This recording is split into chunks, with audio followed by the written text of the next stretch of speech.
That's crazy. What is up, peoples of YouTube? I'm the Motorcycle Mick, and today we are talking about, yes, that title up there, the movie Wild Hogs. Now, while seen as a joke by some, or a lighthearted comedy movie, it actually holds very high values of what writing really is, and we're going to talk about that today. Also, if you notice, we are rocking the Dope Motorcycle Mick t-shirts. We do have those. We have Teespring. I think I got t-shirts, sweatshirts, hoodies. So I will include the Teespring down below. And before I get too far, also don't forget to hit that subscribe button down below. Whether you've been watching for a very long time or you're new, well, I guess if you're new, check out my content. If you like it, hit that subscribe button. If you've been watching my channel a while and you aren't subscribed, what are you doing? And don't forget to hit that bell icon. I upload new videos every Tuesday around 3 o'clock Eastern Standard Time. And I do a live stream every Thursday with a bunch of awesome people.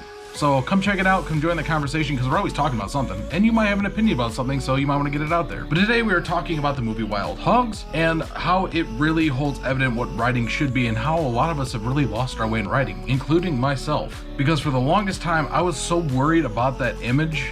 Like, you always just want to seem like you look cool on your bike. And while looking cool on your motorcycle is awesome, it's also about the writing. Like, the whole concept of just, you know, taking short rides all the time. Like, for me, I purchased a brand new motorcycle and I want to put miles on it. The whole reason I got a Heritage is because of the touring aspect of it and the city aspect of it. So I can do both. And I'm gonna get a lot of miles on my Heritage this summer, and this is kind of an aspect of what's kind of gonna change a little bit on the channel, because I'm gonna do a lot more travel stuff along with stuff with the bikes. You know, you can only beat the dead horse so many times. There's so many people making the same content about motorcycles on YouTube, which kind of sucks for me, because as a creator, it's like, you know, you feel like you're always trying to do something one up better than somebody else, and it's a rat race, and I'm tired of it. I've been so stressed out about making content while I haven't had my Heritage, which has been 2 months now, that it's really stressing me the hell out. And I'm just, you know what, I'm gonna do what's best for my mental, I guess, well-being. But we are looking at that whole concept wrapped into the movie Wild Hogs, and why it's one of the most important movies of our generation. Like I said, some people see it as lighthearted comedy, some people might see it as a joke, but in reality, this movie talks and addresses a lot of issues that are faced by people that are writing, and what new writers see as the way writing should be, and how we have lost our way. But what do I mean by that? Well, let's do a quick synopsis of the movie Wild Hogs. The movie Wild Hogs actually follows the path of 4 friends, and they're going on a cross-country road trip on their bikes from Cincinnati all the way to Santa Monica Pier in California, which is really cool, and a dream ride that I plan to take one day, taking Route 66 all the way out to Santa Monica Pier. It starts off kind of showing where they're at in their life, and these are these guys, I guess, middle-aged guys that are doing this, and it's got a lot of good actors like Tim Allen, Martin Lawrence, John Travolta. I can't remember the last guy's real name. I don't know, he's really funny though. He's kind of like that one dorky writer we all have that we all loved. It was really fun to be around. Each of these guys has a different profession, different things going on in their life, and they really hit that point where they're like, hey, we need to take a road trip. You know, we might not have that time to take this trip again sometime, so they're like, hey, we're gonna do it. So what they do is they jump on their bikes and take off towards California. Along the way, they meet some really weird, interesting characters, have some really crazy experiences. You know, one crazy cop that is just ridiculous and he's funny. You might recognize him from Scrubs because he's the serious doctor on there. It really encompasses what a trip is supposed to be about. It's not about looking cool. It's not about holding some really significant look. It's about the journey. And I feel like something a lot of us have missed lately is the journey. And I've even lost sight of that.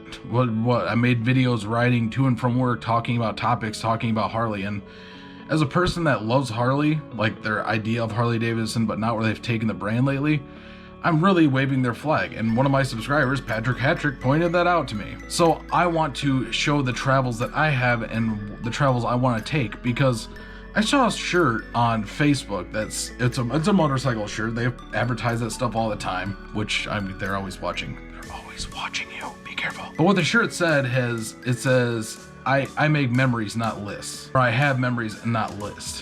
What that means is you have memories of the trips you've taken with the stuff you've done on your bike versus creating a list of, like, a bucket list. And at 26, I do have a bucket list, and I plan to complete that. So time's a ticking. But what really happens with this movie is these guys encounter I guess it's an all-encompassing kind of concept of what motorcycle clubs are. Now, these guys' names are the Del Fuegos. They first interact with them after they get to, they're riding through the desert, they want to stop at a bar, have a beer, they walk in there, it's standard Hollywood, everything stops, and they stick out, you know, because they're not that whole rough, tough Harley looking dude, motorcycle club type dude, which a lot of the guys aren't. Let's be honest, motorcycle clubs are not the way that we're portrayed, and that's really a downside of it, because when you portray people like that, it seems like that persona is exemplified by Hollywood, and they really show stuff that really is just not true. But I'm not going to speak for other clubs, I can speak for mine. I'm just saying in general, the people I've met are really cool, really down to earth, and you ride what you ride. These guys walk in and they look at them and they kind of run them down, each of them per profession and what they do. And what happens is the one dude gets tricked into trading his Sportster for a panhead that's actually just a frame with a motor on it. He can't do anything about it. So the one guy, after they do their whole thing, end up going back,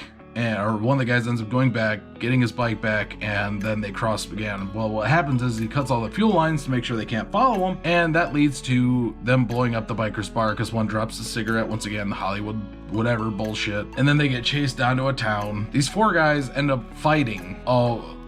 They stand up against 40 guys, and the whole time these guys are calling them posers. They're the reason that, you know, riding is the way it is. Like, it gives people on motorcycles a bad look. They don't understand what riding is. In the end, the guy that started the club shows up and asks, you know, why do you think I stopped wearing the patch? It's about the riding, it's about the road. It's not about your status or what you look like or how cool you think you look. It's about being on the bike and being one with it and being on the road. And that really hit me hard, because I don't want to spend the rest of my life just shooting, you know, riding around town and short rides. I want to have those memories of the long trips, the crazy adventures, the experiences that only you have when you get to really know people, when you go for a long ride or a trip. When I started this channel, I wanted to really get to showcase Michigan, and I kind of got restricted by that for certain reasons, and this year I'm going to change that. This year is going to turn into a bunch of different travel stuff throughout the state of Michigan on a bike, adventures, seeing all these beautiful roads, and showing people how beautiful this state really is. But at the same time, I feel like it needs to be addressed that we have so many countercultures within Harley itself, or even any other brands. Everyone hates on everyone, and it doesn't make any sense to me. When you have all these countercultures, when you have all these different groups, like you have Harley guys that are like, oh, if you don't ride a Harley, it's not a real bike. Well, then you have Inside Harley, well, if you have a Sportster, it's a girl's bike. If you have a Softail, it's a girl's bike. If you have a Dyna, oh, you got the Dyna Bros, the Bagger Bro. Like, you have all these stupid fucking subcultures within it that it doesn't matter. You ride what you ride. 2 wheels down is 2 wheels down. You could ride a freaking moped and go riding with people.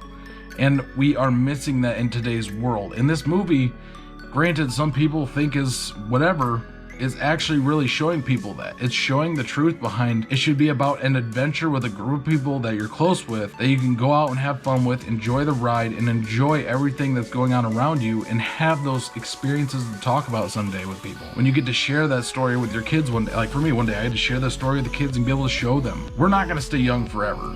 And if we want the next generation to get on motorcycles and get riding, you gotta show them. We have to, as riders, as moto vloggers, as anybody that does anything with bikes, show them the reason they want to ride. It's not going to be an uninclusive environment, because not everyone can afford a Harley as a first bike. The whole concept of being able to ride with what you ride is what really means true. Every ride I go on this summer, every time I have a trip planned, I'm going to put out information. If you guys want to join me, go ahead, because I want to get to know people, get to meet people, and get to enjoy this stuff. I already got a bunch of plans made for the summer. It's going to be great, because every minute that I'm on my bike is adding to the adventure log, adding to all this information. And in the end, these guys make it all the way to California and get to experience that feeling of accomplishment, of being able to know they did it. And I do not want to live the rest of my life knowing that I didn't do it. And that's why I'm going to be doing all these trips, going to all these crazy places, going to do all this stuff that's